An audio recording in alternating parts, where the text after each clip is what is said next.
Senhoras e senhores, em primeiro lugar, permitam-me agradecer formalmente a honra de aqui estar. I speak slowly to help to translate to our friend. Ok? Essa minha história começa lá para 1978. Eu me formei como médico em 1975 e já tinha terminado meus 2 anos de preparo como cirurgião e tive que, naquele momento, tomar uma grande decisão na minha vida.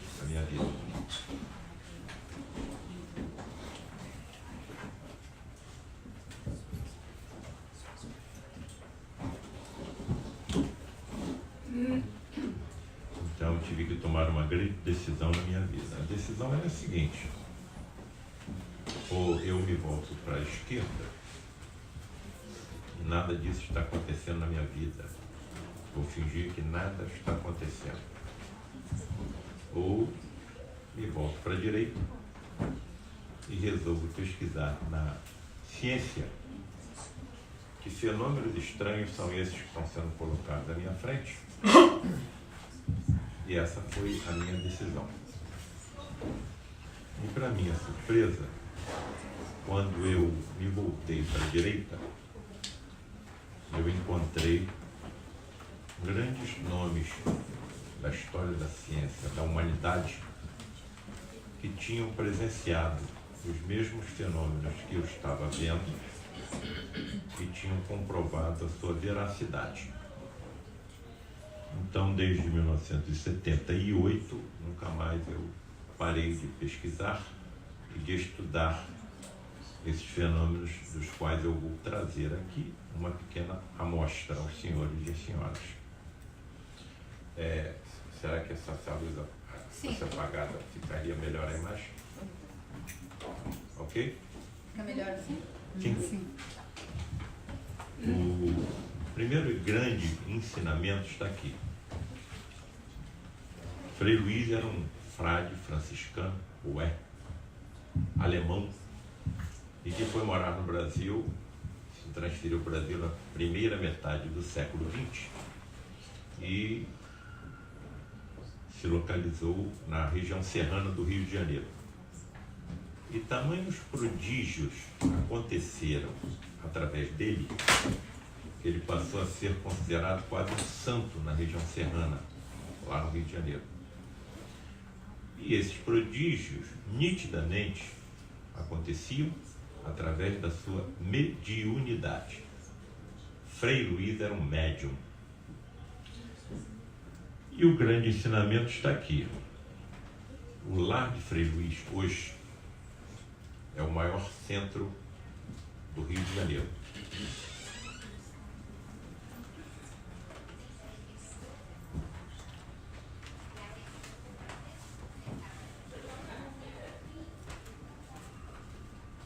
Nós recebemos lá no nosso centro, a cada reunião, 4 a 5 mil pessoas em cada reunião. É uma mini cidade. Nós nos chamamos carinhosamente de a mini cidade do amor.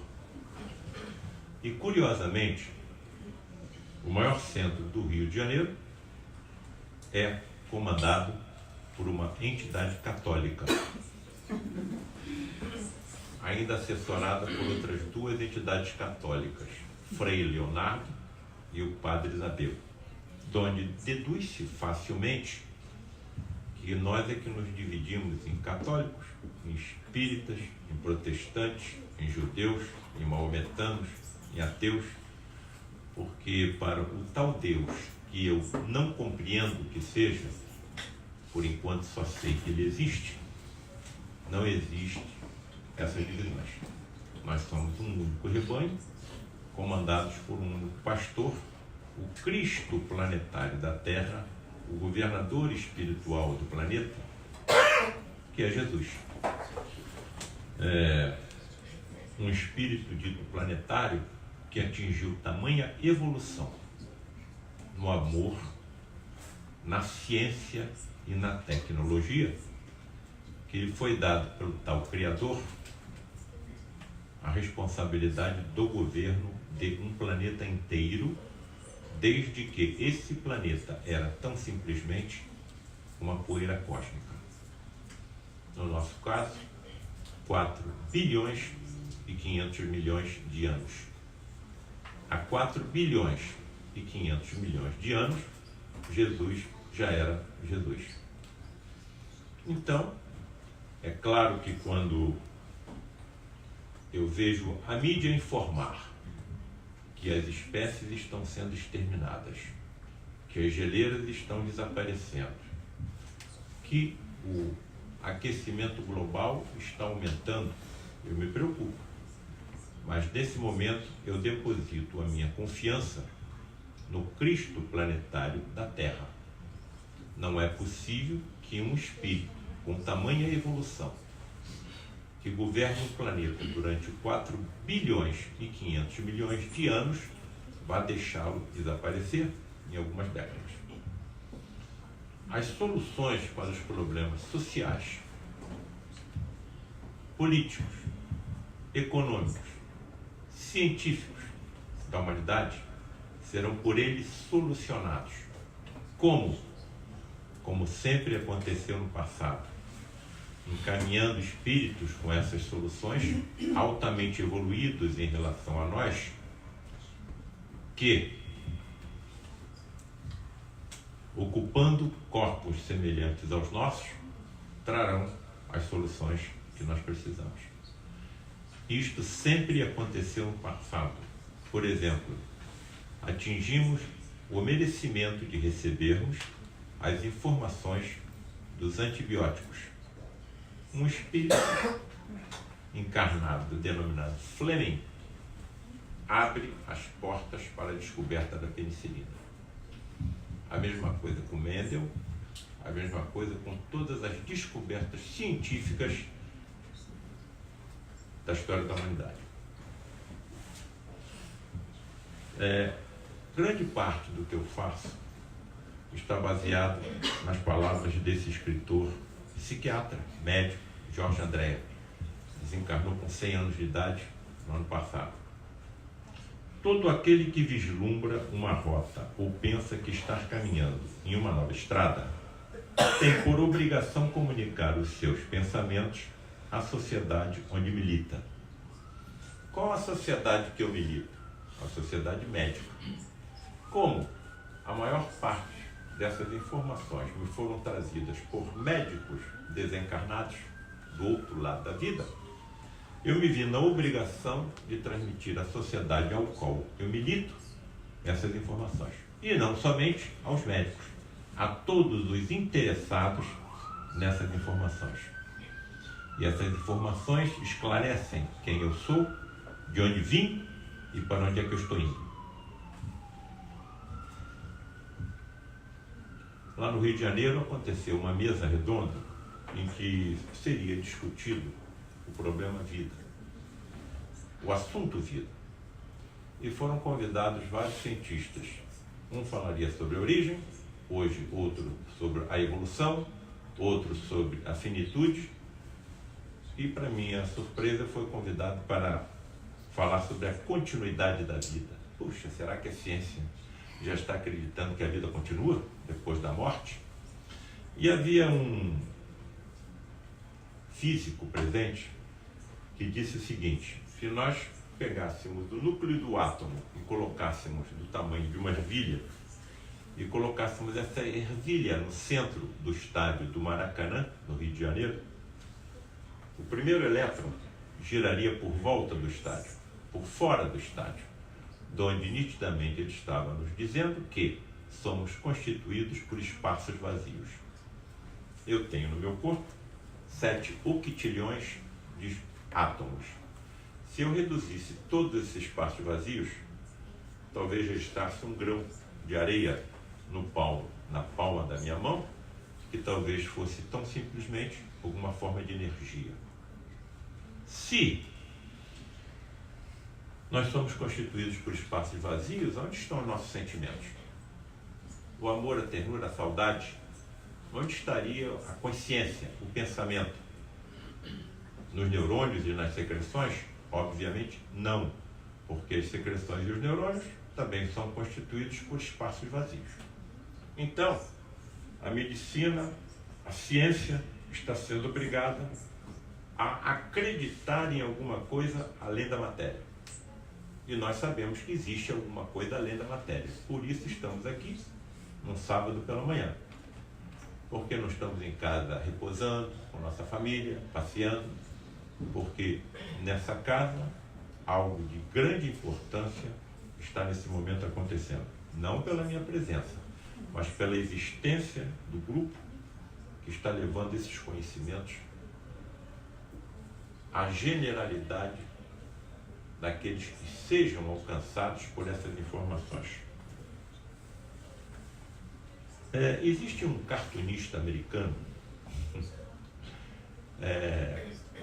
conhecido por todos, chamado Rube Goldberg. Era coqueluche da juventude na década de 40, de 30, de 50. E eu sempre utilizo o seu trabalho para explicar ao público o que se trata de uma complexidade irredutível. O Rube Goldberg, por exemplo, queria criticar os impostos americanos que eram muito altos. Ele não vai para o meio da rua com uma trombeta gritar. Ele coloca um contribuinte sentando em cima de uma almofada de ar. Na hora que ele senta, a almofada de ar despeja um jato de ar na direção de uma bola de gás, que se aproxima de uma vela, explode, espanta um cachorro que está amarrado numa gangorra, que deixa cair uma bola de bilhar em cima de outra gangorra, onde estão os impostos americanos, que se chocam com o chuveiro, na haste oposta onde tem o regador, que despeja a água em cima de uma planta, onde em uma de suas folhas está montada uma mão mecânica, que como a planta cresce, encharcada pela água, rouba a carteira do contribuinte. Por que isso é chamado uma complexidade irredutível? Porque eu não posso tocar em nenhum detalhe desse desenho. Se eu tocar em algum detalhe desse desenho, o objetivo não vai ser alcançado. Eu não posso colocar uma rolha na almofada. A bola tem que estar cheia, não pode estar vazia. A vela tem que estar acesa, não pode estar apagada. Nenhuma outra folha dessa planta se prestaria à montagem da mão mecânica, porque senão a carteira não seria alcançada. Aí está uma complexidade irredutível, com 8, 9 ou 10 etapas. Porém, tudo que está acontecendo agora na natureza, nos nossos corpos, são exemplos de complexidades irredutíveis. Por que é que os senhores estão me dizendo? Porque os fótons da luz estão ricocheteando no meu corpo, estão indo à direção das suas retinas. Quando as suas retinas são alcançadas por esses fótons, é desencadeada uma cascata de reações químicas que levam à formação da minha imagem no seu cérebro. Para que os senhores tenham uma ideia dessa complexidade, a primeira reação química demora 1 picosegundo. Sabem o que é 1 picosegundo? 1 segundo dividido em 1 trilhão de partes. A mesma coisa com a audição, o tato, o olfato, o paladar, a embriogênese, a digestão, a resposta anafilática, a coagulação, tudo são complexidades irredutíveis.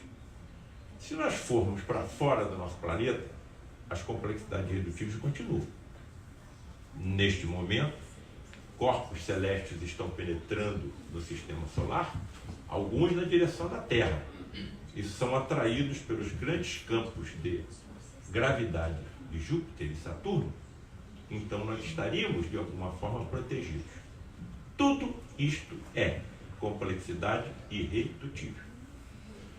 Qual a diferença entre a complexidade irredutível do desenho do Rube Goldberg e todas as complexidades irredutíveis que existem na natureza? Ali eu mostrei 3, 4, 5, 6, 7, 8, 9 etapas. enquanto tudo que está acontecendo conosco na natureza, no universo, é formado por milhares e milhares ou milhões de etapas, das quais eu não posso tocar em um átomo, em uma partícula subatômica. Toquei, o objetivo não vai ser alcançado. Aqui eu tenho o gênio de Rudolf Goldberg. Quem estaria por trás de tudo isso? O acaso? Chance? Sempre que eu faço essa colocação, essa pergunta fatal acontece. Pergunta a ciência: se existe um planejamento inteligente para a vida, por que adoecemos? Alguma coisa não está correta. Então, eu estou numa encruzilhada. A encruzilhada está formada pelas religiões e pela ciência. As religiões me disseram que eu não devo roubar, não devo matar, não devo prestar falso testemunho, e conseguiram me convencer que eu vou ter algum tipo de vida após o fenômeno natural da morte. Mas nada. Que espécie de corpo eu vou ter? Não sei. Eu vou necessitar de algum alimento? Não sei. Aonde eu vou morar? Não sei. Vou poder trabalhar, estudar? Não sei. Crianças continuam crescendo? Não sei. Idosos rejuvenescem? Também não sei. Cegos voltam a enxergar? Não sei. Paralíticos voltam a andar? Não sei. Então, eu estou sem saber mais nada. Só está me levando até a morte. Quando eu mergulho como médico na ciência, a ciência está atribuindo tudo a obras do acaso. A maior parte dos pacientes que eu opero como cirurgião são cancerosos. Para a ciência, o canceroso é um azarado, que teve o azar de uma dos seus trilhões de células, uma sofrer um conjunto de mutações que levaram à transformação maligna. Então, eu me encontro aqui. Só tem uma solução. Alguém vai ter que voltar do lado de lá e me explicar o que é que está acontecendo. E se alguém retornasse do túmulo com as revelações que tanto eu quero? Isso sempre me torturou. Eu sou um torturado pela curiosidade científica. Não consigo parar de estudar, pesquisar, testemunhar. Alguém já voltou do lado de lá e me contar o que está acontecendo? Quando eu coloco essa volta, não estou colocando através da incorporação mediúnica, que é uma verdade. Eu quero saber se é possível alguém voltar com seu corpo reconstruído e me contar o que é que está acontecendo. Isso já aconteceu. Tanto aconteceu que a humanidade está dividida em duas partes. Antes e depois dele. Mas aconteceu como? Ressurreição? Resurrection? I don't believe. I don't believe in miracle. Eu não acredito em milagres. Chicotearam o nosso amigo aí quase até a morte. Não satisfeitos, enterraram-lhe uma coroa de espinhos na cabeça. Não satisfeitos, pregaram ele numa cruz. Não satisfeitos, enterraram uma lança no seu tórax. Segundo os estudiosos, a lança atravessou até o pericárdio. Então, a membrana que envolve o coração. E as informações evangélicas dizem que primeiro saiu a água, depois saiu o sangue. Os patologistas estão dizendo que há uma queda dos elementos figurados do sangue, os glóbulos brancos, as plaquetas e os glóbulos vermelhos, e acima ficou o plasma. Provavelmente a lança atingiu o primeiro plasma. Como foi há 2000 anos, quando eles viram sair o plasma, foram colocados nos testemunhos evangélicos que saiu água, e depois saiu sangue. Não satisfeitos, pegaram o corpo dele da cruz, colocaram numa gruta hermeticamente fechada durante 3 dias no deserto, e ele aparece com o corpo completamente reconstruído. Qual é o médico que vai acreditar numa história dessa? Nós vamos no templo para comparecer numa cerimônia de batizado, de casamento, fúnebre. Fomos com um compromisso social, mas não conseguimos acreditar numa história dessa. É difícil. O cirurgião, então? Então eu tive que procurar um plano B. Que plano B? Teletransporte de seres que vivem em um universo paralelo ao nosso e se materializam no nosso universo, durante alguns momentos. Quando eu me voltei para pesquisar tais fenômenos, porque eles estavam sendo colocados à minha frente, no lar de Frei Luís, em 1978, onde eu fui levado por meu pai, que era um dos principais médiums do grupo, vidente, tinha evidência desde os 6 anos de idade. Nossa nasceu em 1924. Em 1930, a família levou o menino no médico, porque o menino estava vendo coisas que ninguém via, só o menino. Qual foi a orientação dos colegas médicos em 1930? Essa criança precisa ser submetida a sessões de choques elétricos. Tomou choque elétrico à torta e direito, nada adiantou, continuou vendo, e depois a vidência dele foi bloqueada por um outro médium, que a minha bisavó, a avó dele, levou, e só voltou a abrir quando ele chegou no lar do Frei Luís. E a vidência dele abriu e ele viu um lírio vibrando no ar. O lírio é o símbolo de Frei Luís, porque quando vivia no convento lá em Petrópolis, era ele que cuidava dos jardins do convento e adorava lírios e violetas. Se eu tivesse uma tela maior do que essa aqui, eu colocaria muito mais nomes da ciência que investigaram este fenômeno e comprovaram a veracidade. Vou pegar umzinho aqui. Camille Flammarion, o maior astrônomo da França, até hoje cultuado pelos franceses. Alfred Russel Wallace, elaborador da teoria da evolução, junto com Charles Darwin. César Lombroso, pai da medicina forense ou medicina judicial. Luiz da Rocha Lima, presidente do Lar de Frei Luís quando lá cheguei, o maior homem que eu conheci na vida e o maior pesquisador e estudioso dos fenômenos mediúnicos que eu conheci na minha vida, e me passou tudo o que ele sabia, principalmente através dos seus livros. Desse grupo aí, eu posso pegar 3. Alex Carrel, Prêmio Nobel de Medicina, porque descobriu as substâncias anticoagulantes. Graças ao trabalho desse homem, milhares de vidas estão sendo salvas neste momento. Charles Richer, Prêmio Nobel de Medicina, por ter descoberto a resposta anafilática humana. Graças ao trabalho desse homem, milhares de vidas estão sendo salvas nesse momento. William Crookes, um dos maiores físicos da história, descobridor dos raios catódicos, do elemento tálio, do estado radiante da matéria, etc, etc, etc. Só tem fera. Qual o denominador comum desses cientistas?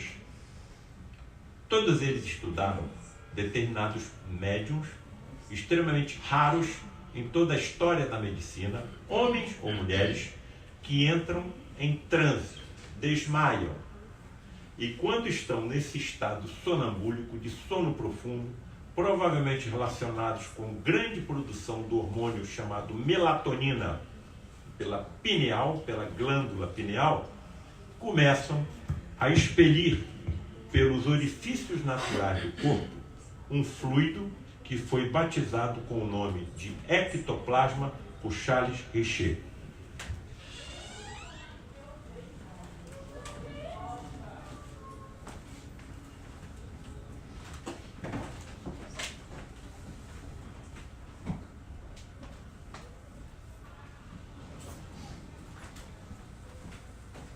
Aqui, nitidamente, nós vemos que esse ectoplasma se assemelha a uma espuma de barba.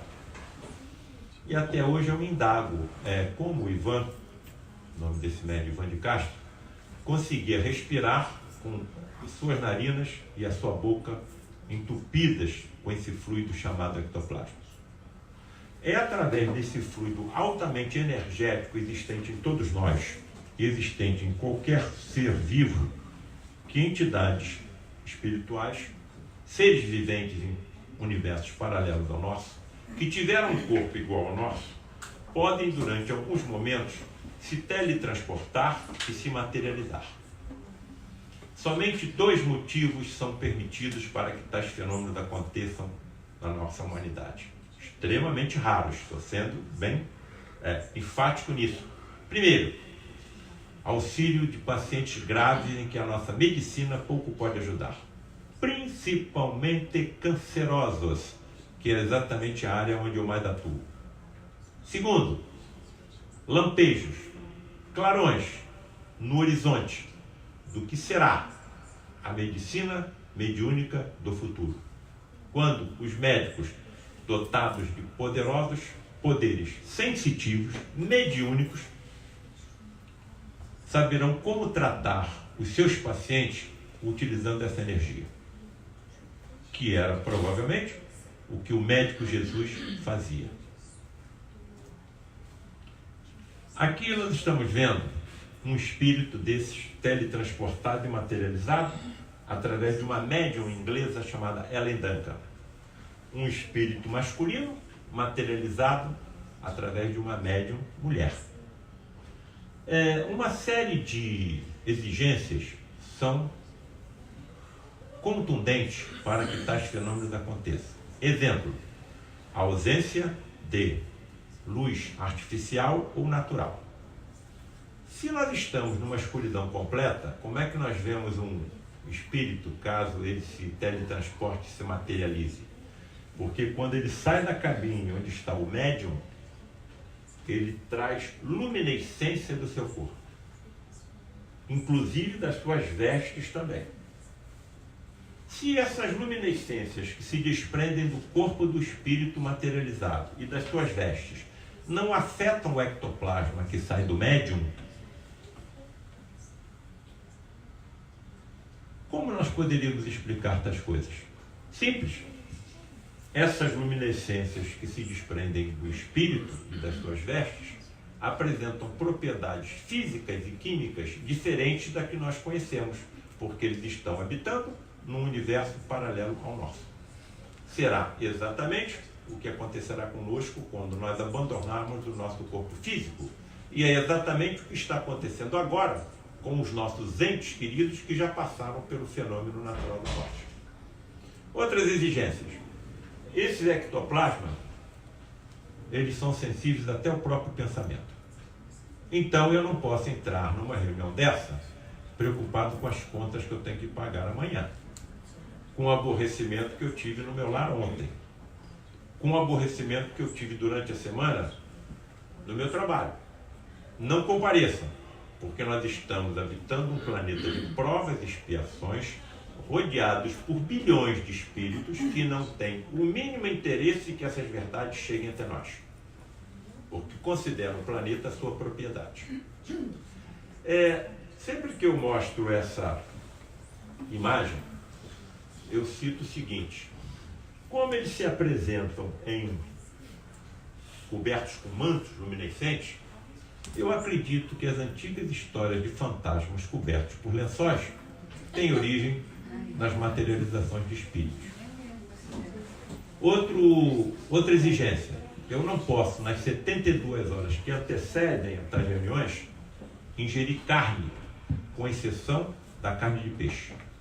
Porque quando eu ingiro a carne de um boi, de uma ave, de um porco, a sua carne está repleta de fluidos pesados e negativos que vão contaminar o meu ectoplasma, que também é aproveitado em tais reuniões. Então, quando eu entro numa reunião dessa, tendo me alimentado com carne bovina, de porco ou de ave ontem, eu contaminarei o ectoplasma do ambiente. E quando primeiro, dificultará a materialização da entidade. Segundo, quando o ectoplasma voltar para o médium, depois da entidade se desmaterializar, voltará contaminado pelos fluidos negativos que eu levei para essa reunião. Propriedades físicas, químicas e biológicas exigentes para tais fenômenos. Alguém aqui não conhece essa imagem? Jesus no Monte Tabor, rodeado por Moisés e Elias. Moisés tinha morrido há 1500 anos, antes desse fenômeno, antes dessa cena. Elias tinha morrido há 800 anos. Pergunta a todos que aqui estão, pergunta a todos. Diante de uma cena dessa, algum de nós conseguiria adormecer, dormir? Esse que se manteve acordado não tentaria acordar os outros dois? Ou tentou e não conseguiu? Será que eu estaria exagerando em acreditar, hipoteticamente, que estamos vendo ao lado de Jesus dois espíritos materializados às custas do ectoplasma doado por dois médiuns de efeitos físicos em transe mediúnico profundo? Algumas passagens evangélicas dizem que os três estavam sonolentos. Os historiadores dizem o seguinte: o Monte Tabor é muito íngreme. Então os discípulos que subiram com Jesus até lá em cima chegaram-se muito cansados e por causa disso adormeceram. Amigos, mesmo que eu escalasse o Monte Everest a pé, diante de uma cena dessa eu nunca dormiria. Então, nós começamos a ter alguns lampejos de explicações científicas o que pode ter acontecido, não somente com as passagens cristãs, mas com as passagens de outras civilizações também. Todo mundo conhece também essa imagem. Espíritos à porta do túmulo de Jesus, com suas roupas resplandecentes. Quando eu estava na reunião de materializações, as entidades saíam da cabine onde estava o médium em transe, com as suas roupas iluminadas, como eu mostrei. Será que eu estaria exagerando nas minhas suposições em achar que o que aconteceu na porta do túmulo de Jesus foi a materialização de espíritos com roupas e os seus corpos luminescentes? Atenção para o detalhe. Com todos os presentes vendo. Não somente um ou outro médium vidente. Que fique bem claro, se houvesse um espírito materializado aqui, todos os que estão aqui o veriam. Se ele falasse alguma coisa, todos os que estão aqui ouviriam. Se ele exalasse algum odor, todos os que estão aqui perceberiam. Ele está, durante alguns momentos, materializados no nosso meio, no nosso universo, no nosso mundo. Paulo César, você acha que não pode ter sido o médium coberto com lençóis que se aproximou de vocês? Em 1978 para 79, eu estava com 26 anos, 25, 26 anos, isso passou pela minha cabeça. Imediatamente tirei esse pensamento terrível da minha mente. Tarde demais. Saiu um tal preto velho chamado Jeremias, de dentro da cabine, materializado. Chegou à minha frente e falou: Paulo César, você quer conhecer a realidade da vida? Quero. Me pegou pela gola e me arrastou para dentro da cabine onde se encontrava o médium em transe mediúnico. E dentro da cabine se deixou fortemente iluminar e eu vi a entidade materializada ao meu lado e o médium Gilberto Arruda enrolado em cobertores com diminuição de 30% a 40% da sua massa física. Eu olhava para o médium e olhava para a entidade.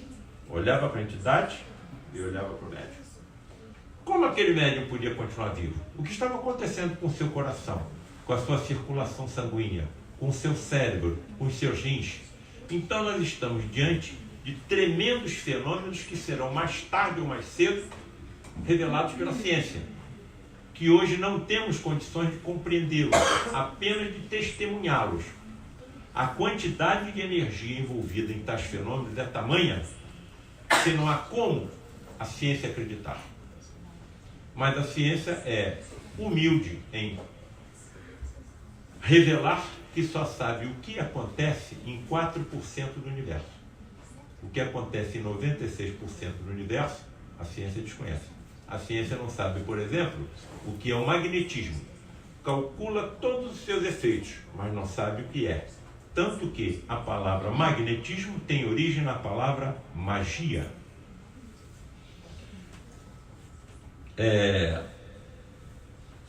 Madalena, não toques em mim, porque eu ainda não estou preparado para o Pai. É proibido tocar numa entidade materializada. Mas pode haver uma exceção? Sim. Ao longo de décadas, aconteceu comigo uma vez. Um desses médicos materializados me chamou e falou: Paulo César, segure no meu braço e comprima lentamente, porque lhe foi dada uma autorização de você aprender mais alguma coisa. Eu peguei o braço do médico materializado e comecei a comprimir lentamente. A impressão que eu tive é que eu estava comprimindo um maço de papel crepom, quase a ponto dos meus dedos se unirem um com o outro. Com medo de machucar a entidade, soltei, a entidade entrou dentro da cabine e se desmaterializou. Algum médico vai acreditar nessa história? Um médico vai pegar um cego de nascença, vai cuspir na terra, vai pegar o cataplasma, aplicar na vista do cego e ele vai voltar a enxergar. Atenção para a imagem que lhes será mostrada nesse momento. Nós estamos mostrando um médium de efeito físico chamado Gilberto Arruda. A entidade médica não está materializada, está encarnada nele. Entendam a encarnação mediúnica como um estágio superior à incorporação. Quando a entidade está encarnada no médium, o médium nada percebe e depois de nada se lembra. E pode, inclusive, falar, não é ele que fala, em idiomas dele desconhecidos pelo fenômeno da xenoglossia, em que até línguas mortas podem ser faladas, como o latim e o aramaico antigo. Enquanto essa entidade médica, encarnada no médium Gilberto Arruda, cuidava de um paciente no leito, nós estamos vendo nitidamente, uma substância branca ser expelida pela boca e pelo seu nariz. E se isso tivesse acontecido há 2000 anos atrás, o que eu pensaria? Sabem o que os nossos amigos do lado de lá estão nos dizendo? Que para cada célula física do meu corpo, existe uma extrafísica no envoltório do espírito chamado perispírito, que a ciência está chamando de corpo morfogenético. Já estão se aproximando na descoberta do perispírito, que foi revelada a Kardec em meados do século XIX. E se eu soubesse, como médico, transportar as células do perispírito para os olhos do cego e recuperar as células que ele tinha perdido, eu talvez fosse comparado aos deuses da Grécia Antiga. Mas isso está no caminho da evolução da nossa ciência médica. Não tem como mais eu duvidar. Por que não duvidar? Através das reflexões que eu vou colocar diante dos senhores nesse momento. Primeiro, e se algum médico estivesse presente a uma dessas reuniões? Segundo, e se algum médico falecido ou desencarnado, mas porém vivente em outro plano de existência, ali se materializasse? Terceiro, e se fosse possível diálogos entre esses dois médicos, um encarnado e outro desencarnado, teletransportado e materializado pela energia ectoplasmática de um médium de efeito físico? Quarto, e se tais diálogos continuassem a ocorrer ao longo de 40 anos? Foi exatamente o que aconteceu comigo. Como é que eu vou voltar? Vou voltar para onde? Começar tudo outra vez? A Estrela de Belém, o Sermão da Montanha, a crucificação de Jesus, tudo isso aconteceu. Só que eu não posso ficar paralisado ao que aconteceu há 2000 anos atrás. Eu quero entender como aconteceu. Principalmente os fenômenos relacionados com a cura dos pacientes enfermos que foram levados até ele. Qual médico que não saberia, não gostaria de aprender como ele fazia aquilo? Então me foram colocados fenômenos. Não, eu não posso fazer, mas eu não sei. Mas me foram colocados à frente que eu um dia saberei fazer. Eu sou imortal. Os senhores estão vendo um casulo. A vida está no casulo ou está na borboleta? Quando eu me liberar desse casulo pelo fenômeno natural da morte, eu vou ingressar num outro plano de existência. O que eles estão me dizendo é que quando eu chegar do lado de lá, em 1 hora, eu aprenderei o que levaria anos estudando na Terra. E vão mais longe. Olha, quando você chegar aqui, tudo que você estudou, que você acha que esqueceu, naturalmente retornará à sua memória. E não somente o que você estudou nessa encarnação, nas encarnações anteriores também. Então esse esquecimento está relacionado à natureza física e densa do meu cérebro físico, que me faz esquecer até o que eu almocei anteontem. Por que esse esquecimento é tão importante? Porque muitos dos pacientes que são colocados à minha frente foram pacientes que eu torturei e que matei em vidas passadas. Da mesma forma, amigos e parentes podem ter sido grandes inimigos meus em vidas passadas. Então esse esquecimento é uma dádiva divina. Quando nós passarmos por lá de lá com eles, nós vamos nos recordar do que aconteceu. Mas o ódio mútuo estará atenuado pela vida que passamos como irmãos, como pai e mãe, como marido e esposa, e pai e filho, pai e filha, etc. Então esse esquecimento num planeta de provas e expiações, que é o qual nós estamos ainda merecedores, é fundamental para a nossa evolução. Então, se eu me lembrasse do que eu fiz a esses pacientes, o remorso ia me dar tranquilidade para ser um cirurgião? Bem, tamanha foi as certezas colocadas na minha frente, que eu resolvi colocar isso em livros. 2014, a face oculta na medicina. 2015, espíritos decaídos materializados, onde 7 espíritos foram materializados e fotografados no lar de Frei Luís. Esses espíritos relatados no livro do André Luiz, do Emmanuel, da Joana de Anjos, é verdade pura. 7 deles se materializaram contra a sua vontade e foram fotografados. Tanto estão materializados que apareceram nas fotografias, que eu não tive coragem de colocar no livro. Porque se eu tivesse aquelas fisionomias, eu não ia querer que a minha fotografia saísse em jornal, em livro, em televisão, em internet. Segundo, esses espíritos foram conquistados pelo amor de Frei Luís e estão em recuperação, serão arcanjos de luz no futuro. Terceiro, o mais importante, eu não sei o que fiz em vidas passadas, eu posso ter sido pior do que eles. Ali foram materializados carrascos da Idade Média, pedófilos, sexólatras,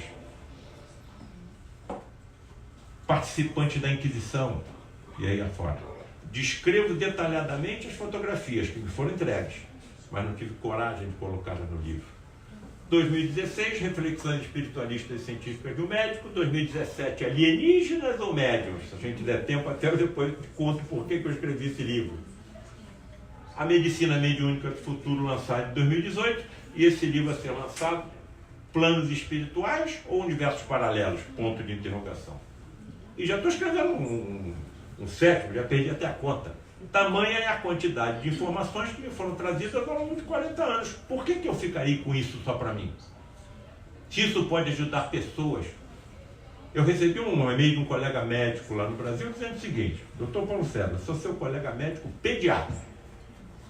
Por não concordar com a forma como somos tratados pelos serviços públicos e pelos convênios, abandonei a profissão. Após ler seu livro A Face Oculta da Medicina, reassumi minha condição de pediatra e trabalho em uma instituição filantrópica gratuitamente. Quantas crianças estão sendo beneficiadas pelo trabalho desse homem que tinha abandonado a profissão? E, em decorrência disso, é que os senhores me conhecem. Se eu não tivesse escrito livro nenhum, aqui eu não estaria. E a minha vida virou pelo avesso. Porque eu já fui levado para a Europa 4 vezes, estou vindo pelos Estados Unidos pela primeira vez, talvez volte aqui em janeiro, e estão montando simpósios, congressos, até em faculdade de medicina, com mais de 1000 pessoas presentes. Em um único dia são vendidos mais de 600 livros. Tamanha é a necessidade de informação. Quem somos, de onde viemos, para onde que estamos indo, onde é que está Deus que permite que nós soframos, que nós adoecemos. Então nós queremos informação, que as religiões não estão conseguindo nos dar. Então só tem uma solução, está na ciência, a comprovação científica do que as religiões pregam. E a única vertente religiosa que tem a ciência ao seu lado é o Espiritismo. Bem, essa é a face oculta da medicina, o primeiro que nós lançamos. E aqui os senhores estão vendo a fotografia, não de um médico parlamentado como eu para entrar numa cirurgia, mas os senhores estão vendo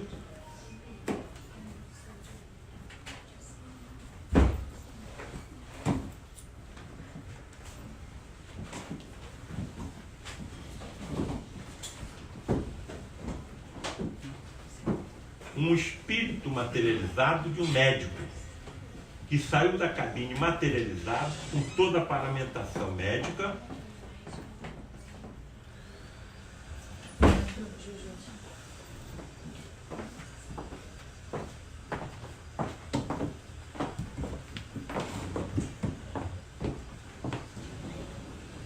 com um lírio em suas mãos. O nome desse médico, Frederick von Stein. Por que ele saiu com o lírio em suas mãos? Frederick von Stein era um cirurgião do exército nazista. Sabe por que ele se aproximou do lar de Frei Luís? Porque no nosso educandário, com mais de 500 crianças, haviam judeus reencarnados. O ódio persistia, mas caiu nas malhas do amor de Frei Luís, que também era alemão, e quando ele se manifestou pela primeira vez, ficou 10 anos, depois de reconhecer os erros que estavam cometendo e que continuaram no passado e que continuavam cometendo, ele ficou 10 anos sem se manifestar. Quando começou a se manifestar, o médico de efeito físico Gilberto Arruda já estava no lar de Frei Luís. E através da sua mediunidade, os maiores fenômenos que eu encontrei relatados na literatura mediúnica, espírita, ocorreram. O que eu coloco nesses livros? Principalmente diálogos entre um médico encarnado e outro desencarnado materializado pela ectoplasmia. Eu fiz a ele, ao longo desses 40 anos, evidentemente com poucas possibilidades de diálogos, porque a energia é prioritária para o atendimento aos enfermos e não para o esclarecimento da minha curiosidade científica, algumas perguntas que qualquer médico que estivesse na situação em que eu estava faria. Frederico, por que os pacientes submetidos às cirurgias hiperfísicas não acusam dor durante o procedimento? Sabe o que é cirurgia hiperfísica? Aquelas que ultrapassam os limites do corpo físico nosso. Eles vão além, inclusive com sangramento, com extração de peças cirúrgicas. Eu vou mostrar algumas cenas dessas. Resposta de Frederick. Sabemos como liberar substâncias existentes nos neurônios do paciente, denominadas pela nossa ciência como endorfinas encefalinas. Um mecânico de automóveis, que era o que o Gilberto era como profissional, não poderia ter me dado uma resposta dessa. Algumas dessas endorfinas, entendo como endorfinas, morfinas internas, apresentam capacidade anestésica até 200 vezes maior do que qualquer morfina que você encontra no mercado. Os anestesistas que acompanham esses cirurgiões sabem como liberar dos nossos neurônios essas substâncias. Essas substâncias foram encontradas em camelos e dromedários que mastigavam frutos cobertos por espinhos em oásis do deserto, com sangramento das gengivas. Isso despertou a curiosidade dos biólogos e primeiro procuraram substâncias anestésicas nos frutos, não encontraram. E começaram a examinar o plasma desses animais quando estavam mastigando tais frutos e encontraram as tais endorfinas encefalinas. Por que, Frederick? Com frequência eu vejo você e outras entidades médicas atuarem em regiões do corpo dos pacientes distantes da área enferma. Eu sei que o paciente está com uma estenose de coronária. Frederick está atuando no abdômen. Eu sei que o paciente está com um tumor no cérebro. Frederick está atuando no tórax. Eu sei que o paciente está com um tumor no estômago. Frederick está atuando na cabeça. Por que ele atua distante da área onde nós sabemos que está a doença do paciente? Vou mostrar a resposta deles e não vou fazer nenhum comentário. A preocupação do enfermo sobre a região ou órgão que ele sabe estar doente, dificulta a nossa atuação. Desviamos então sua atenção para outra área, mas na realidade confeccionamos um túnel de ectoplasma até a zona verdadeiramente doente e ali realizamos o procedimento necessário. Sem comentário. Frederico, como correlacionar a existência de Deus com as doenças da infância? Por que eu fiz essa pergunta para ele? Porque eu estava passando pelo corredor do hospital, do centro cirúrgico do Hospital Universitário Pedro Ernesto, no Rio de Janeiro, onde eu trabalho, opero e dou aula, e encontrei com um ex-aluno, que é cirurgião de cabeça e pescoço. Tudo bem, Leonardo? Tudo bem, professor? O que é que você vai fazer? Eu vou fazer uma traqueostomia, vou abrir a traqueia de um paciente. É? Por que você vai fazer a traqueostomia? Vamos lá na sala que eu vou lhe mostrar. Entrei dentro da sala de cirurgia, encontrei um paciente anestesiado com um tumor maligno no pescoço, do tamanho da cabeça do paciente. Como o tumor estava comprimindo a traqueia, ele não estava conseguindo respirar. Então o Leonardo fez uma traqueostomia, algumas semanas depois, o paciente morreu. Idade do paciente, 6 meses. E quando nós fizemos a tomografia da mãe, o tumor já estava presente no feto. Onde é que está Deus aí?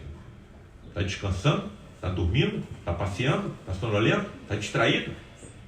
Então, é isso que afasta as categorias mais eruditas das religiões. Qual é o médico que vai acreditar em Deus que permite uma tragédia biológica dessa? Esse foi o quadro que eu vi. A criança tinha 6 meses. Bem, resposta. Entenda os tumores como aspiradores das impurezas do espírito e tudo se esclarecerá. Mas se a criança nem nasceu, como é que essas impurezas vão parar lá? Salta aos meus olhos, agride a minha fronte, aperta o meu nariz e puxa a minha orelha. Eu não posso deixar de notar que essas impurezas foram colocadas em vidas passadas. Então não é Deus que coloca essas impurezas, somos nós. Matemático, fiz, causei mal ao meu semelhante, ou a natureza do planeta onde eu habito, isso ficará marcado no meu envoltório perispiritual. E eu muitas vezes necessitarei de um outro corpo físico para aspirar e corrigir as deformações que eu mesmo coloquei em mim. Diante dessa revelação, uma vez um professor me fez a seguinte pergunta: Paulo César, o espírito é imortal? Sim. O corpo físico é temporário? Sim. Então você está dizendo que os tumores, eles são aspiradores do espírito que é imortal e eles estão no corpo físico que não é? Sim, professor. Então por que é que você opera os seus pacientes com câncer? Por que é que você não deixa o câncer continuar limpando o espírito? Professor, eu opero porque eu não sei até onde deve ir o sofrimento de alguém. Então eu, como médico, tenho que fazer tudo que está ao meu alcance para curar, aliviar e consolar. Porque Deus age nas criaturas através das criaturas. Como você e outras entidades médicas, Frederico, podem visualizar o interior dos corpos dos doentes trazidos para tratamento? Eu vejo o interior dos corpos como se pele eles não possuíssem. Então, o espírito tem visão por transparência, como raio-x. Se eu tivesse essa visão por transparência que ele tem, quantos diagnósticos eu faria? Muitas vezes eu percebia o Frederico encarnado no médium, examinando cuidadosamente o paciente sem tocá-lo, durante minutos. Então ele estava vendo o interior do corpo dos pacientes encarnado no corpo do médium, que não é muito diferente do nosso. Então ele estava usando os sentidos de visão do médium e transmitindo a esses sentidos a transparência com raio-x. Isso está na nossa evolução, com uma vantagem: talvez nós não esperemos milhões de anos na nossa evolução para que esses outros sentidos apareçam em nós, em evolução como espécie humana. a engenharia genética pode acelerar que esses sentidos cheguem até nós. A mediunidade está incrustada no ADN. Eu vou desencarnar e voltarei em outro corpo reencarnado. Pretendo ser médico novamente. Vou fazer a prova para uma faculdade, uma escola de medicina e vou entrar. Quando eu entrar, o que eles farão comigo? Recolherão minhas células e examinarão o meu ADN e verão se eu tenho a genética da mediunidade. Se eu tiver, serei desenvolvido por profundos estudiosos e conhecedores do assunto, que serão os professores das escolas de medicina do futuro. Então, você vai poder no futuro, como todos os médicos, ter visão de transparência, sim. E se isso acontecesse agora, quantos desempregados aconteceriam no mundo que trabalham nas empresas que produzem esse equipamento que são utilizados na medicina? Então, não chegou ainda o momento. Então, estão me mostrando o que será a medicina mediúnica do futuro. Frederic, como você distingue uma célula sadia de uma enferma? Eu as distingo por suas vibrações, que são diferentes uma das outras. Se ele vê a célula vibrar, ele tem visão microscópica. Eu operei uma paciente com câncer de mama lá no Brasil. E como o tumor era pequeno, eu removi só uma fatia com o tumor no centro da fatia. Um patologista comigo na sala examinou as bordas da peça cirúrgica e me disse o seguinte: olha,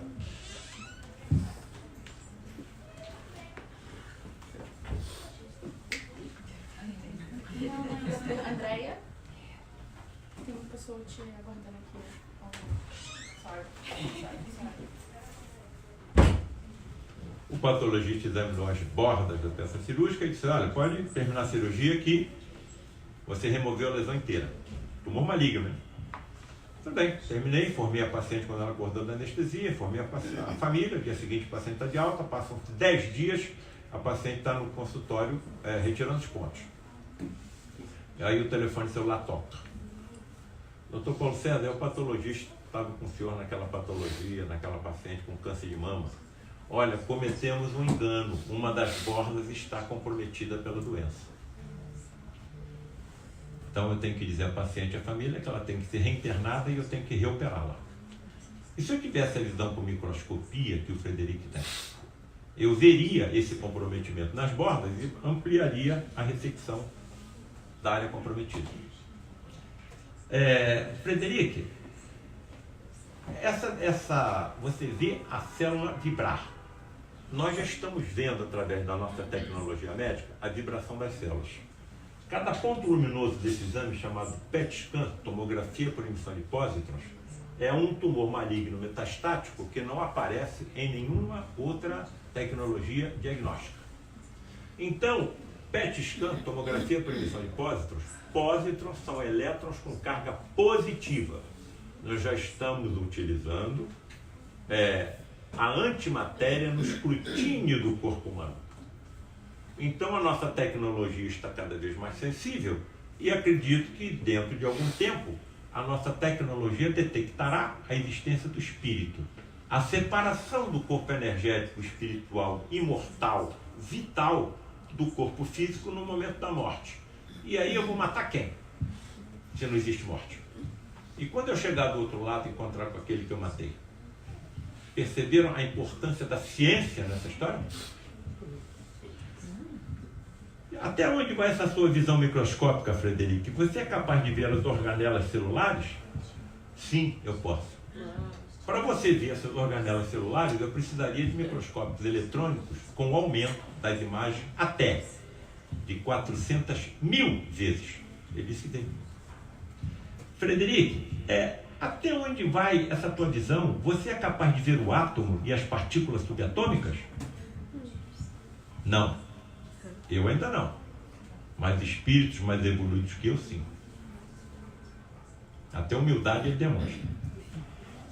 E dentro dessa sequência de questões, a última que eu apresentarei hoje é essa. Frederic, qual a razão espiritual para a doença chamada Síndrome de Larsen? Eu fiz essa pergunta para ele porque nós estávamos numa reunião pública, ele estava encarnado no médium. E entrou uma senhora empurrando uma cadeira de rodas E na cadeira de rodas estava uma jovem de 30 anos, toda deformada, principalmente nas articulações. Estava com uma traqueostomia, edemaciada pelo uso de corticoides e os olhos esbugalhados. E o Frederic olhou, se aproximou de mim e falou assim: Paulo César, veja o que nós fazíamos na Inquisição. O que nós fazíamos?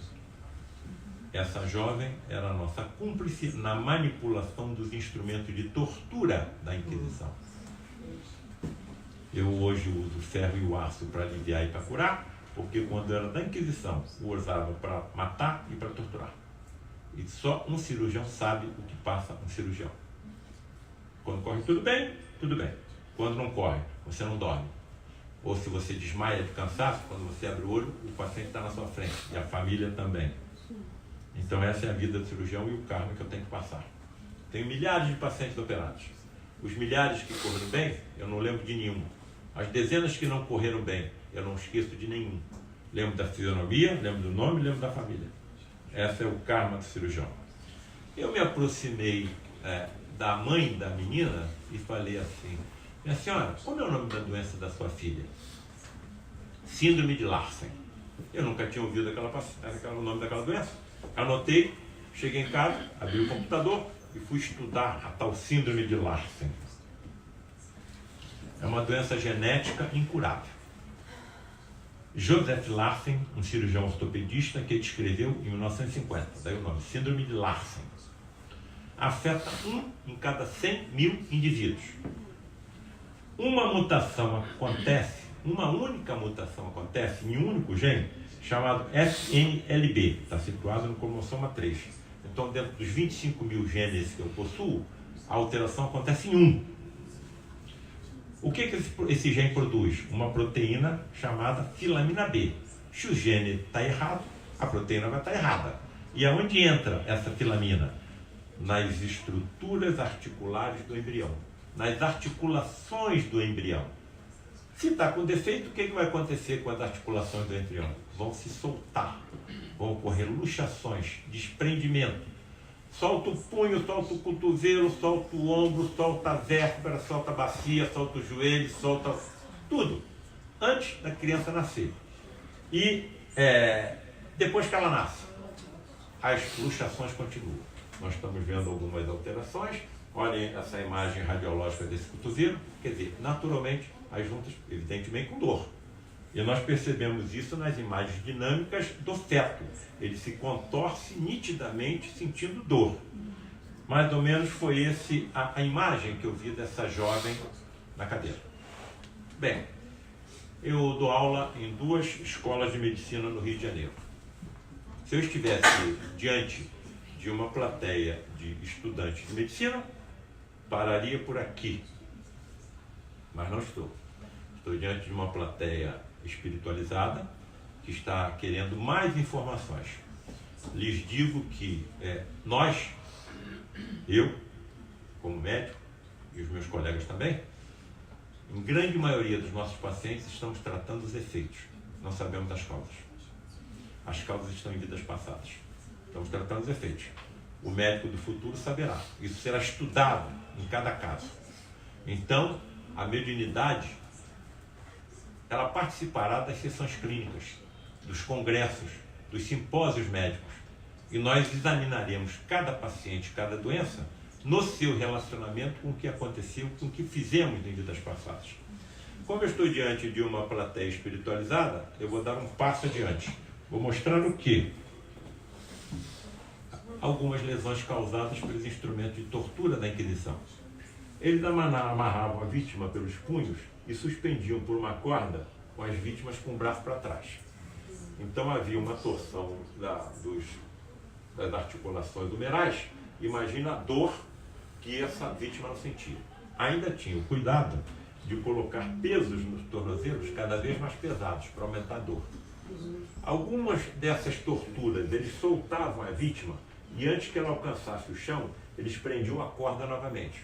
Em algumas vítimas, o corpo se desprendia, ficavam só os braços amarrados lá em cima e a vítima morria de hemorragia. Aqui, outros instrumentos, a roda em que eles colocavam a vítima naquela posição, puxavam os braços para cá e os tornozelos para lá. O trapézio, o estrapado, em que colocavam os pesos cada vez maiores, com a vítima nessa posição, como estão se vendo aí. Quando eu percebi as lesões que eram causadas pelos instrumentos de tortura da Inquisição, estarrecido, eu percebi que eram exatamente iguais às lesões causadas pela síndrome de Larsen. Não tem saída. Eu posso plantar o que eu quiser, mas a colheita é obrigatória. Então, eu acho que essas verdades vão salvar a humanidade. A maioria dos que estão aqui são brasileiros. Vocês devem estar sabendo o que está acontecendo no nosso país.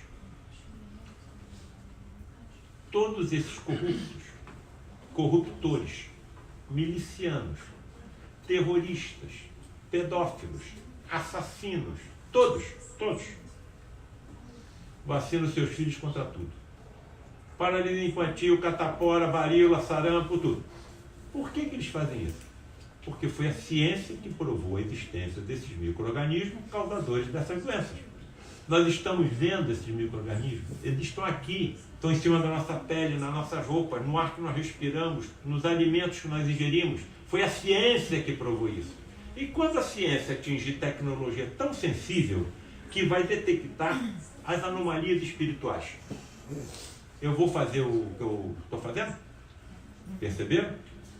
Até aqui as religiões foram. Além disso, está na mão da ciência. E vai chegar no momento em que nós atingirmos os merecimentos que todos nós ansiamos. Somos uma família única. Onde é que essas anormalidades ficam então incrustadas? No perispírito.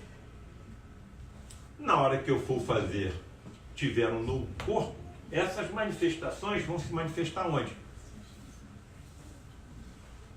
No ADN. Matemático. Não tem como eu fugir. Então eu tenho que tomar muito cuidado com aquilo que eu faço, com aquilo que eu falo e até com aquilo que eu penso. Porque eu posso causar sofrimento em alguém. E esse sofrimento vai ficar marcado em mim. Então eu sou o réu e eu sou o juiz. Ninguém vai me julgar. Eu vou me julgar a mim próprio. Será como o romance, o retrato de Dorian Gray. Quando eu passar para o lado de lá, eu verei qual vai ser a minha fisionomia. E diante do que eu vi e coloquei no livro Espíritos Decaídos Materializados, bom, aqui está um amigo de vocês trabalhando. Eu não tenho nenhuma preocupação com meus colegas que não acreditam nisso. Eu fui obrigado a acreditar. Eu fico pensando... pobres de espíritos humildes, deles é o reino dos céus. Bem-aventurados que não viram e acreditaram, deles é o reino dos céus. Mas e aqueles que atingiram um certo grau de evolução, de cultura, que necessitam de respostas lógicas e bases científicas para poderem acreditar? Como ficam? Então, a ciência vai ajudá-los, como ajudou a mim. Então, não entro em nenhum centro cirúrgico eu não entro sem colocar essa imagem na minha frente. Ela fica na minha mente. Então eu tenho certeza de que eu não estou sozinho. Tenho certeza mesmo. Nesse 5º livro que eu escrevi, A Medicina Mediúnica do Futuro, eu estava com 12 ou 13 capítulos prontos e pensei comigo, será que eu encontro algum médico, médium ou médica que possa me dizer o que acontece com ele como médium quando entra dentro de um centro cirúrgico, de uma enfermaria, de um ambulatório, de um consultório? E lá no Lar de Frei Luís tem uma médica médium, ela é cirurgiã e proctologista. Me aproximei dela, falei, eu estou escrevendo um livro assim, você podia me dizer o que acontece com você quando você entra no centro cirúrgico? Muito retraída, muito calma, silenciosa, vou pensar. Não deu resposta nenhuma. Passou 10 dias, como ela não deu resposta nenhuma, eu voltei à carga. Olha, eu vou atender o teu pedido com uma condição. Qual é a condição? Você não coloca o meu nome no livro. Tá bem. Aí eu fiz 16, 17 perguntas, eu mandei por e-mail e ela me respondeu. Tudo que ela começou a me responder é o que eu tinha colocado em todos os capítulos que eu já tinha escrito e ninguém sabia que eu estava escrevendo livro nenhum. Ela diz que quando ela entra no centro cirúrgico, ela vê mais médicos desencarnados do que encarnados. Ninguém está sozinho, nem os que não acreditam nisso. Ela, assessorada por colegas médicos, num determinado momento, a sua visão adquire transparência. Ela vê o interior dos corpos dos pacientes. Em outros momentos, ela penetra dentro do corpo do paciente e vê os órgãos por dentro. Por isso, ela não quer que coloque o nome dela no livro, vão chamá-la de maluca. Em determinados momentos, a visão começa a adquirir microscopia e ela vê célula. Penetra na célula, vê gênero, entra no núcleo da célula, adquire a visão ultramicroscópica. Os mais antigos vão lembrar de um filme da década de 60 chamado Viagem Fantástica, em que cientistas miniaturizam um submarino e com médicos dentro do submarino injetam na corrente sanguínea do paciente, que vão até o cérebro e destroem uma lesão cerebral com um raio laser. Ela diz que em determinados momentos navega pela corrente sanguínea do paciente, vendo hemácias passar por cima, por baixo, pela direita e pela esquerda. Então, será que essa será a medicina mediúnica do futuro? Amigos, por mais que eu tente entrar em detalhes, a quantidade de informações que eu teria a informar é inesgotável. Cirurgias hiperfísicas, só para vocês terem uma ideia do que é isso. Um professor meu desenvolve uma lesão mitral. A válvula mitral dele cardíaca fica insuficiente. Não acreditava em nada, absolutamente descrente de tudo. Professor, já não estava conseguindo operar, como eu era o primeiro assistente, eu estava realizando as cirurgias para ele.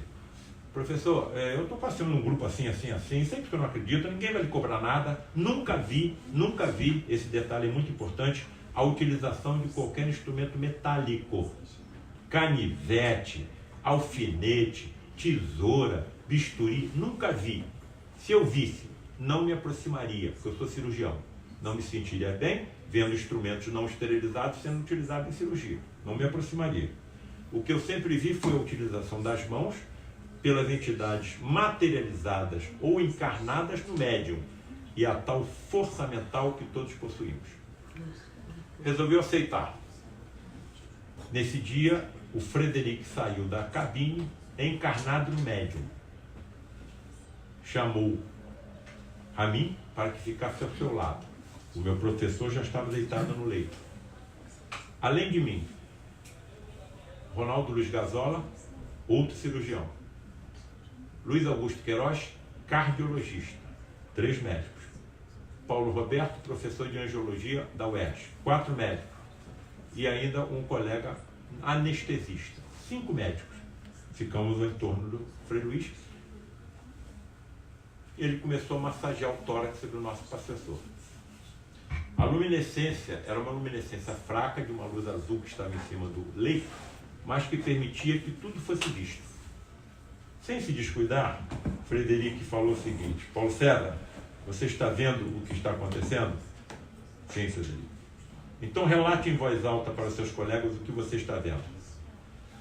Aí onde você está massageando o tórax do nosso colega, eu estou vendo uma poça de sangue. E no meio dessa poça de sangue eu estou vendo alguma coisa branca. Então pegue isso branco que você está vendo e puxe. A válvula mitral dele veio na minha mão. Eu fiquei olhando aquela peça ensanguentada, olhando um para o outro. Posso fazer uma pergunta, Fred? Pode. Se a válvula mitral dele está na minha mão, como é que ele está vivo? Nós sabemos como desintegrar, desmaterializar a válvula defeituosa. E à medida que ela vai sendo desmaterializada, nós vamos materializando no local uma prótese de ectoplasma que adquire as mesmas características do receptor e não tem rejeição. Eu posso mandar examinar isso? Pode. Mandei 2 patologistas examinarem, todos 2 concluíram que era tecido cardíaco. Um dos colegas que estava comigo era cardiologista. Depois que passou aquela reunião, ele pediu que eu colocasse a válvula mitral nas mãos dele. Eu coloquei. Cardiologista. Ele olhou: Paulo César, até a cordoalha tendinosa está aqui. Filamentos que impedem que a válvula mitral aba mais do que o necessário. Quem estava vendo era o cardiologista. A partir daquele dia, ele passou a não sentir mais nada e voltou a operar. Durante 7 anos, permaneceu como cirurgião. No final do 7º ano, teve um infarto fulminante e morreu, sem nunca ter acreditado que foi submetido a uma cirurgia hiperfísica. Vejam a dificuldade de nós acreditarmos. Certa ocasião, eu indaguei também a Frederic. Frederic, você tem visão microscópica, até ultramicroscópica, sim. Por que tem que sangrar? Você não sabe como poupar, já que tem visão microscópica ou ultramicroscópica, os capilares sanguíneos? Por que tem que aparecer sangue nas cirurgias hiperfísicas que você faz? Você podia desintegrar a válvula mitral e materializar ao mesmo tempo uma prótese de ectoplasma. Eu sei como fazer isso sem que haja sangramento. Então, por que sangra? Para que aumente a fé do paciente e a sua.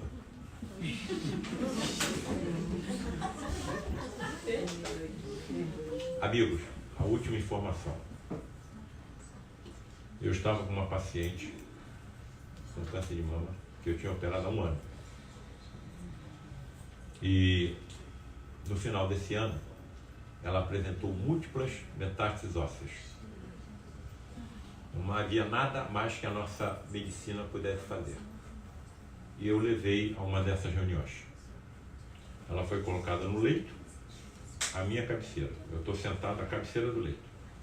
Luzes apagadas, um médium, Gilberto Arruda, em transe mediúnico dentro da cabine, e se materializa uma entidade médica chamada João Pedro, que é o líder dos médicos de Frei Luís. Tem uma escola de ectoplasmia do lado de lá. Quando ele desencarnava, eu ficava de joelhos na porta da escola dele pedindo uma vaga.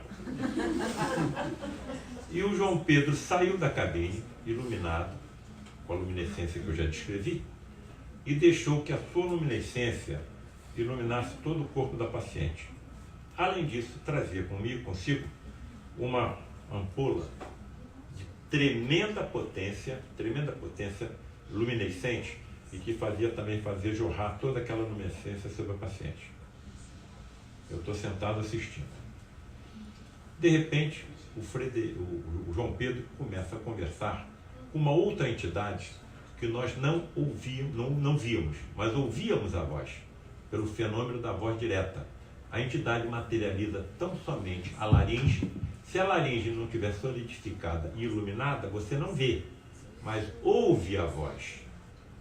Em inglês fluente. Tamanha era a velocidade do diálogo entre as duas entidades que eu não conseguia acompanhar nada. Mas uma palavra as duas entidades repetiam insistentemente. Wonderful, wonderful, wonderful. Eu estou sentado aqui na cabeceira. O que pode haver de tão maravilhoso com uma paciente com câncer de mama com metástase para todos os ossos? Calado. Naquele momento, eu estava vendo 4 dos mais raros e fantásticos fenômenos descritos pela ciência da mediunidade.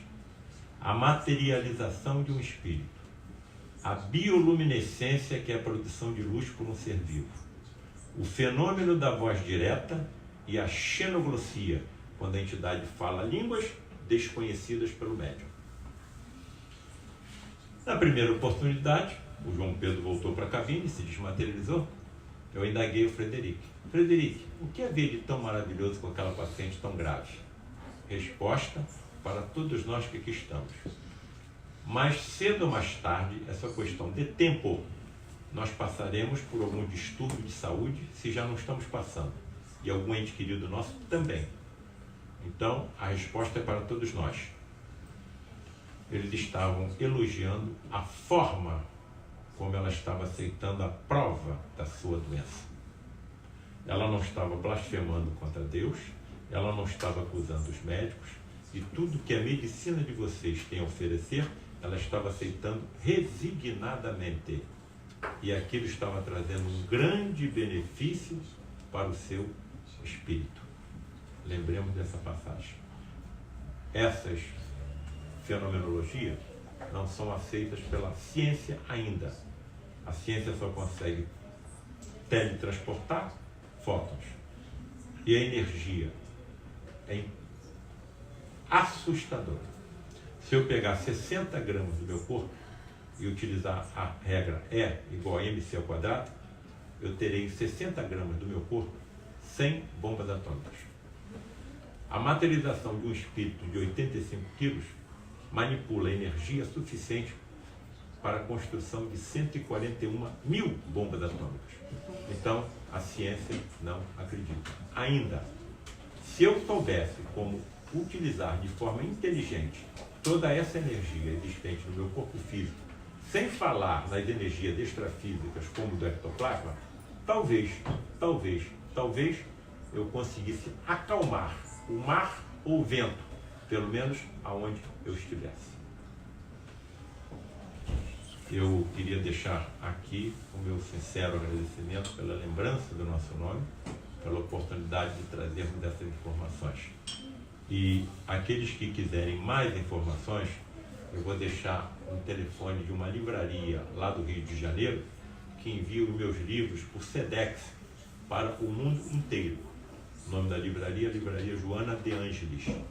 Então fiquem à vontade e muitíssimo obrigado pela atenção, pela gentileza, pelo carinho, pela educação de vocês estarem aqui comigo um sábado pela manhã, absolutamente atentos a tudo que eu apresento. Que Deus proteja a todos e as suas famílias. Graças a Deus. Amém.